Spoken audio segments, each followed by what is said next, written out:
Greetings ladies and gentlemen, and welcome to Sam's Perspective. The ending of Spider-Man Far From Home took us for a loop as we saw Peter Parker's secret identity be revealed for the first time on the big screen. Spider-Man's name is Peter Parker. While the writers have my full confidence of thinking up some interesting solution, I thought why not try to predict what they decide or potentially make a better plan for Peter to follow. Amanda? Well, no, I don't have time. I'm too busy doing your job. So now, let's get started. Right.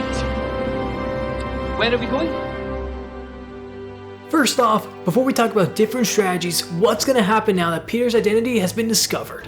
Well, since he was blamed by our beloved Mysterio for the attack, police, news outlets, and everyone that knows Peter will likely swarm his house. Although being targeted by the police will be bad enough, every villain in the city will be after him as well, either as revenge or just to improve their street cred.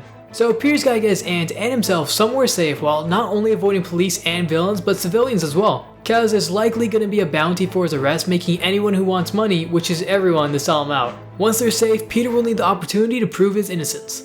Seems easy enough. So now let's get into our first plan, Wakanda. Wakanda forever!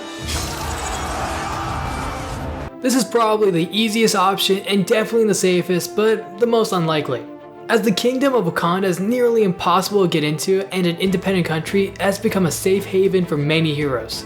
The latest heroes to take advantage of these perks were Captain America and Bucky, as they were similarly being hunted by the government. Spider-Man has fought with Black Panther on multiple occasions, on-screen examples being Civil War and Endgame, so they're definitely aware of each other, but there are a few problems with this plan. First off, has Spider-Man actually had a verbal conversation with Black Panther? We see no indication that they actually have any kind of relationship, let alone being friends. Now, are we friends, colleagues, lovers? Also, since Black Panther was missing in all those drone attacks in Spider-Man 2, it's safe to say he's busy running his own country after being snapped for 5 years, meaning that Spidey will likely not be getting any assistance from his fellow Avenger. Also, it's important to note that Peter may not want to actually leave the city. Part of the reason why he refused being an Avenger with Tony in the past is because he wanted to watch out for the little guy and protect his home, which is impossible in a different country. Lastly, if he was in a different country, it would be nearly impossible to prove his innocence, since I'm guessing the evidence he'll need is going to be in the city, so safety is 10 out of 10, but 2 out of 10 for solving the problem. Now on to the second plan, fake Nick Fury, aka Skrull Talos. As Nick Fury has temporarily gone off-world doing something important in space, the Skrull shapeshifter is all that's left to fill in the void and be relied on by Peter Parker. He may have gotten played by Mysterio, making it clear that he's a far cry from the super spy Fury, bringing into question if Peter can rely on him, but he's still an alien-trained soldier that has plenty of skills at his disposal.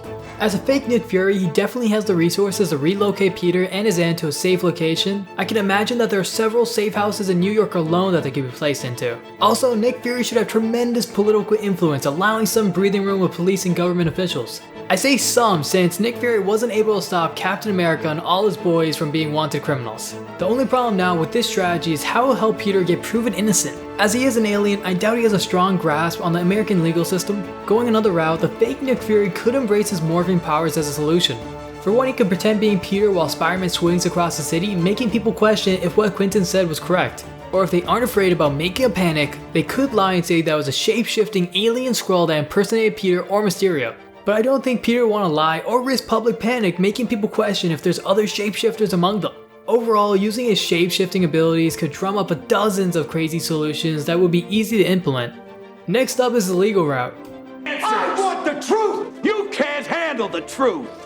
As Peter will need to prove his innocence, this may not be a job for his fist, but instead the books. Fortunately, this would be a great opportunity to introduce She-Hulk, a badass lawyer that shares the powers of Hulk while helping the unfortunate through law. In some origins, she's always in green form, while others she can control it, but I'm definitely rooting for a giant green lady walking around the courtroom. As she's been confirmed to be coming with her own series on Disney+, using the Spider-Man movie would be a great way to introduce her. Or they could bring back our beloved Daredevil, which has already been proven successful in his TV series. Although Daredevil is practically a badass blind ninja and one of the top most wanted heroes to appear in the MCU, I would definitely rather see She-Hulk. As the Hulk appears to be out of commission after the snap, she may be the big green person we've been waiting for.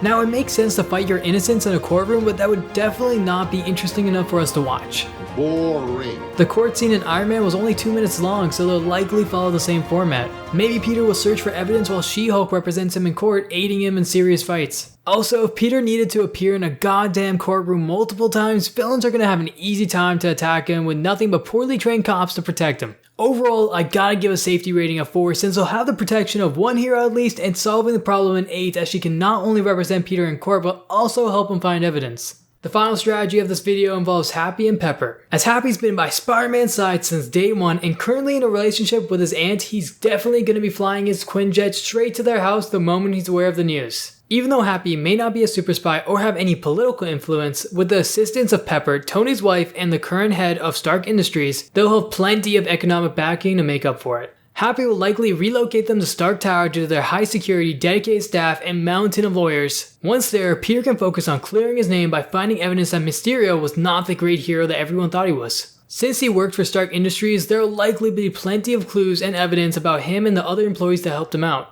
Also, Peter relocating to Stark Tower is a great opportunity for himself to learn more about the company since I can't imagine him working anywhere else other than there. What's better than not only inheriting the hero mantle of Iron Man but also the company of Tony Stark? This solution may not be the most exciting, but it definitely provides enough security and provides all the opportunities needed for Peter Parker to be proven innocent. I hope you guys like those theories, and if you have any of your own, put them down below. I'm still practicing this whole YouTube thing, so if you guys have any tips, don't be afraid to say it.